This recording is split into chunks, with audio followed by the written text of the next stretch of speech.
Donc sur notre espace de travail, nous pouvons voir que nous avons différentes vues possibles. On peut jouer sur les vues en allant sur le carré ou en restant sur l'espace de travail. Là, on est carrément en dessous. Voilà, là, je veux une vue gauche. Je veux avoir une vue du dessus, je vais sur le haut, je centre, voilà. Si je veux centrer sur un objet, je le sélectionne, clic gauche, puis j'utilise ajuster la vue aux formes sélectionnées avec la lettre de raccourci F. Je peux encore zoomer, dézoomer cet objet avec le plus ici et le moins. Si je veux reproduire cet objet, on ne sait jamais, je peux très bien me tromper. Je peux utiliser, quand l'objet est sélectionné, la fonction dupliquer répéter. CTRL D. Voilà. Maintenant, l'objet est dupliqué. Pour voir qu'il est dupliqué, je sélectionne l'objet en question, qui s'est superposé à l'autre, et je le tire sur le côté. J'ai toujours un objet sélectionné, je ne veux plus cette copie, je la mets à la poubelle. Je veux annuler l'action de destruction de la poubelle, je vais sur annuler ou CTRL Z. Je veux rétablir, je vais sur CTRL Y à droite. Je fais un zoom arrière. On voit que sur le côté, on a différentes formes, dont le texte. Ces formes pleines vont être dessinées en 3D et si elles sont imprimées, elles seront réalisées avec du plastique, du PLA. Moi, ce qui m'intéresse, c'est que je veux faire un perçage. Pour ce faire, j'ai d'abord utilisé la sphère, je vais la sélectionner, la tirer. On voit que en pointant sur les différents points, comme pour tous les autres objets, on a une possibilité d'avoir des dimensions. Pour avoir une vue en perspective, on va sur le côté. Voilà. Enfin, on travaille sa vue en perspective.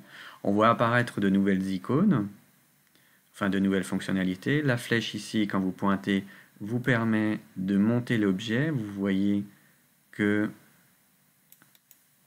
en bas ici, vous avez le chiffre qui vous donne la hauteur de l'objet par rapport au plan de travail. Il faut toujours que les objets soient à 0. Donc là, je peux le descendre de nouveau manuellement avec la souris, ou je peux faire je peux demander à ce que ce soit 0. Voilà, et ça descend. Alors, ce que je vais faire, je vois aussi que pour certains objets, on peut aussi les basculer. Je vais le faire sur ce support-là. Voilà, ici, vous voyez cette icône-là, ce dessin-là, qui vous permet de bouger l'objet à 90 degrés ou de le remettre dans sa position initiale. Donc, vous pouvez toujours, quand vous sélectionnez cette fonctionnalité, soit jouer avec la souris, soit aller taper la mesure.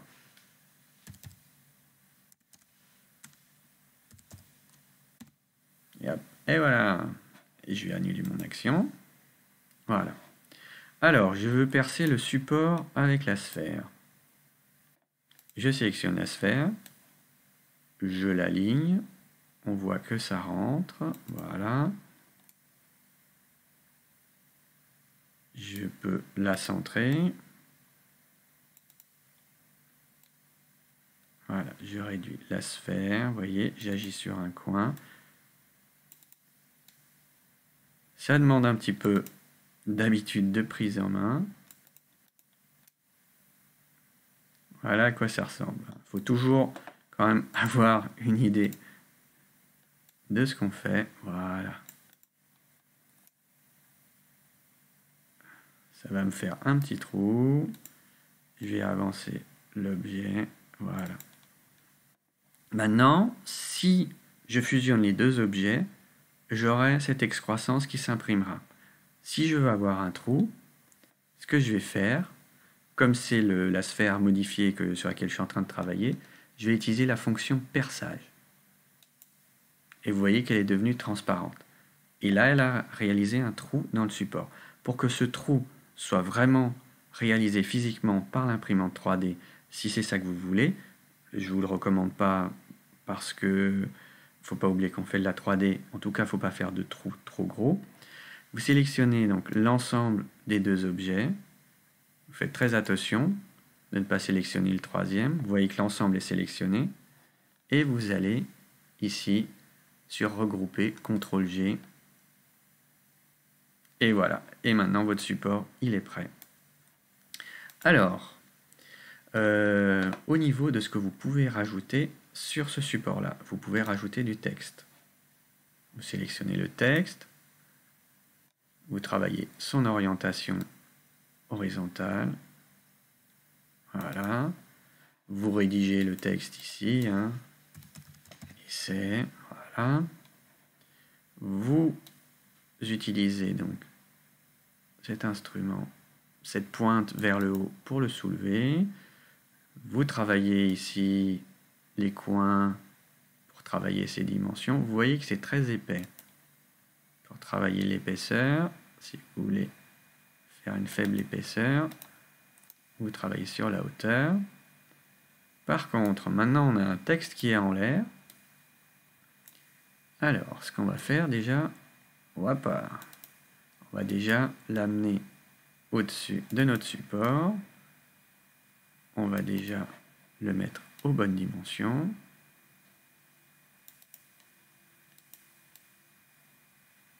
Voilà.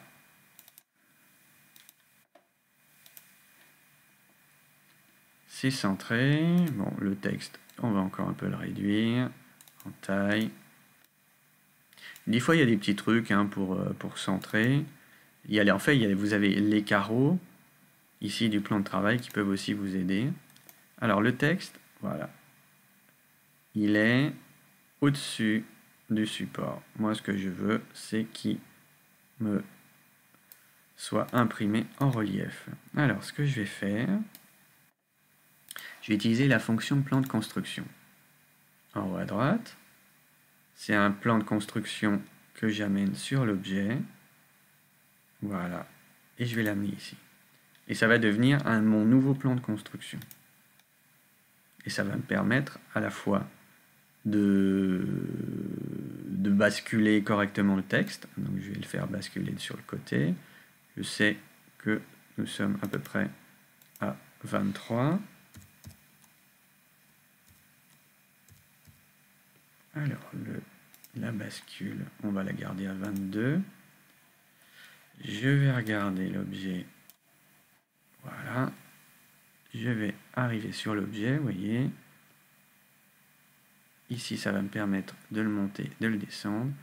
On voit que les mesures, vous voyez, le 3, le 2, vous voyez ici que les chiffres bougent.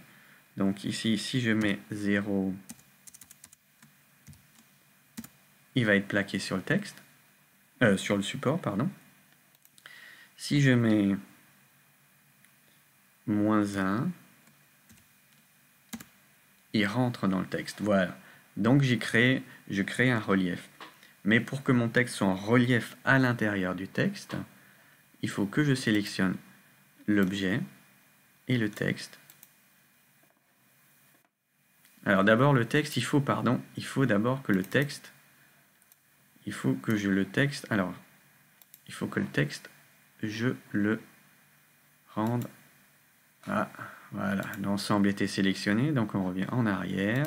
Donc je vais revenir sur un plan de travail normal, voilà. Mon texte, je le sélectionne, vous voyez qu'il y a une surbrillance. Je vais le mettre en perçage, voilà. Et maintenant, je vais sélectionner le support, le texte. Je vais sur regrouper, CTRL G. Et voilà. Et j'ai mon texte qui apparaît dessus. Alors, les formes et texte et dessin, vous pouvez les importer.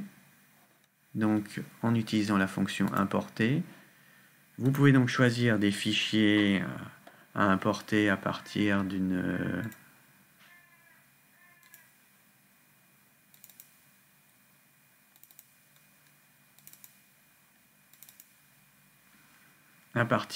de documents, de fichiers avec l'extension .w .svg. Par exemple, là, je vais insérer Yoda. J'ai un exemple. Ça, ce sera l'échelle de l'objet. Alors, il faudra adapter les dimensions de l'objet au support sur lequel vous voulez travailler. Vous importez.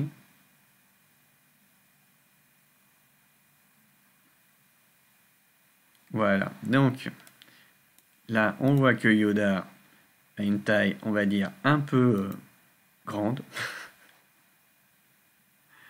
Mais bon, on peut le réduire, on fait un zoom arrière, voilà. Hop, hop, hop, hop, hop. On le ramène. Attention. Là. Donc ça, c'est une chose sur laquelle la dimension d'import, il faut bien faire attention, vous pouvez jouer dessus. Donc là, il était à 100%. Je savais que c'était grand. Je l'ai réduit à 10%. Enfin, je pouvais la réduire à 10% si je voulais. Alors, là, on la réduit encore. Donc, nous importons notre fichier. On choisit aussi une dimension différente. Voilà. Ici, son échelle, je vais la réduire à 10%. J'importe.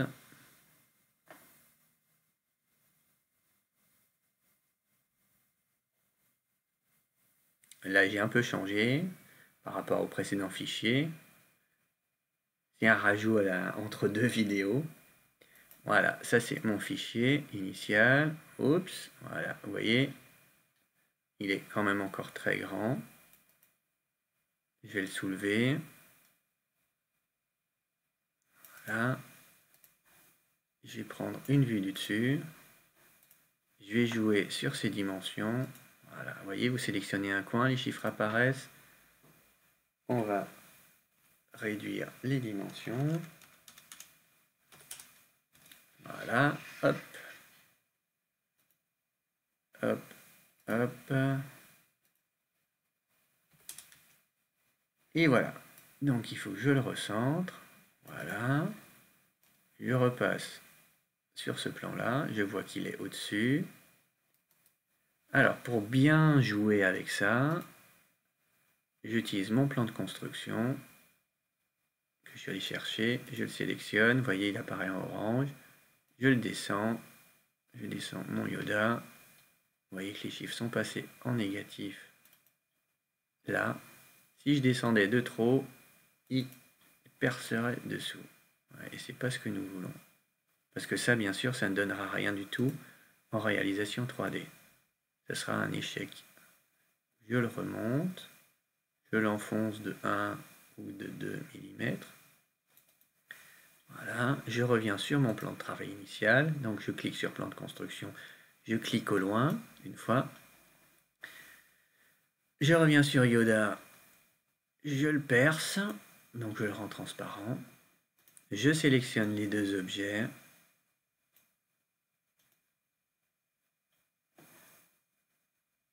Je fais regrouper. Et voilà. Et j'ai mon relief. Voilà, il mouline. Et maintenant, c'est fait. Et vu du dessus, je vois, en centrant,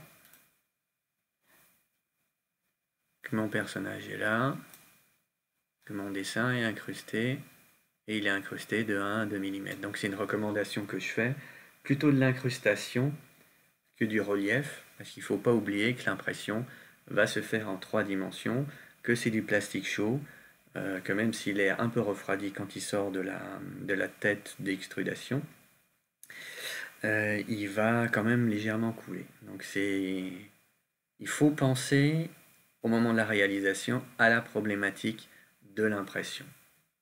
C'est pas parce qu'on peut dessiner joliment sur Tinkercad qu'on peut réaliser tout ce qu'on voit sur Tinkercad. Ça va demander encore un traitement derrière, c'est une chose. Même si c'est accepté par l'ordinateur, la réalisation en 3D est quand même soumise aux lois de la physique. Voilà. Merci d'avoir suivi donc ce petit tuto et j'espère que vous réaliserez de beaux objets.